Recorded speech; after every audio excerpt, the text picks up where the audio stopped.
ವಾರಾಹಿ ಅಮ್ಮ ಅಥವಾ ವಾರಾಹಿ ದೇವಿ ಹಿಂದೂ ಧರ್ಮದ ತಾಂತ್ರಿಕ ದೇವತೆಗಳಲ್ಲಿ ಪ್ರಮುಖರಾಗಿದ್ದಾರೆ. ಅವಳು ಶಕ್ತಿಯ ಅವತಾರವಾಗಿ ದೇವಿಯ 7 ಮಾತೃಕ ಶಕ್ತಿಗಳಲ್ಲಿ ಸಪ್ತಮಾತೃಕೆಗಳಲ್ಲೊಂದು ಒಬ್ಬಳಾಗಿದ್ದಾಳೆ. ವಾರಾಹಿ ದೇವಿಯ ಕಥೆಗಳು ವಿವಿಧ ಪುರಾಣಗಳಲ್ಲಿ, ವಿಶೇಷವಾಗಿ ದೇವಿ ಭಾಗವತ ಪುರಾಣ ಮತ್ತು ಮಾರ್ಕಂಡೇಯ ಪುರಾಣಗಳಲ್ಲಿ ಉಲ್ಲೇಖವಾಗಿದೆ.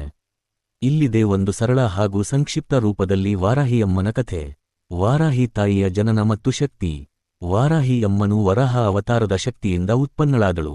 ವರಾಹ ಹಂದಿ ಮುಖದ ರೂಪದಲ್ಲಿ ವಿಷ್ಣು ದೇವರು ಭೂದೇವಿಯನ್ನು ರಕ್ಷಿಸಲು ಹಂದಿಯ ರೂಪದಲ್ಲಿ ಅವತಾರ ಪಡೆದರು.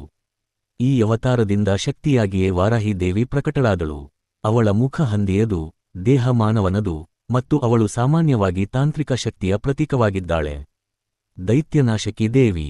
ಒಮ್ಮೆ ದೈತ್ಯರು ಭೂಲೋಕದಲ್ಲಿ ಮತ್ತು ದೇವಲೋಕದಲ್ಲಿ ಆತಂಕ ಸೃಷ್ಟಿಸುತ್ತಿದ್ದರು. ದೇವತೆಗಳು ಪೀಡಿತರಾಗಿ ಪರಮೇಶ್ವರಿ ದೇವಿಗೆ ಶರಣಾದರು.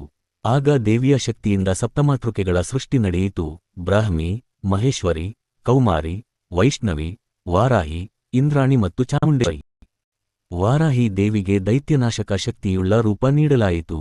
ಅವಳು ಯುದ್ಧ ಕತ್ತಿ, ಗದೆ, ಧ್ವಜ ಹಾಗೂ ವಿವಿಧ ಆಯುಧಗಳನ್ನು ಧರಿಸಿ ದೈತ್ಯರನ್ನು ಸಂಹರಿಸಿದಳು.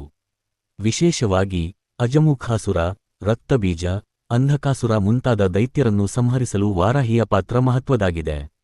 ವಾರಾಹಿ ಅಮ್ಮನ ಪೂಜೆ ವಿಶೇಷವಾಗಿ ಅತ್ತಿಮಾತದ ಮಾಟದೇವಿ, ಯೋಗಿನಿ ರೂಪದಲ್ಲಿ ತಾಂತ್ರಿಕ ವಿಧಾನದಲ್ಲಿ ನಡೆಯುತ್ತದೆ.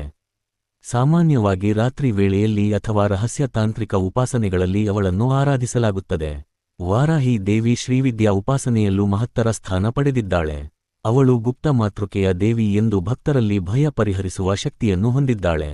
ವಾರಾಹಿ ಅಮ್ಮನ ವಿಶೇಷತೆಗಳು. ಹಂದಿ ಮುಖ, ಭಯಂಕರ ಶಕ್ತಿಯ ರಕ್ಷಣಾ ರೂಪ, ಸಪ್ತಮಾತೃಕೆಯೊಂದಾದ ಶಕ್ತಿದಾಯಕಿ, ತಂತ್ರಸಾಧನೆಗಳಲ್ಲಿ ಮಹತ್ವ, ವಿಷ್ಣುವಿನ ಶಕ್ತಿಯ ರೂಪ.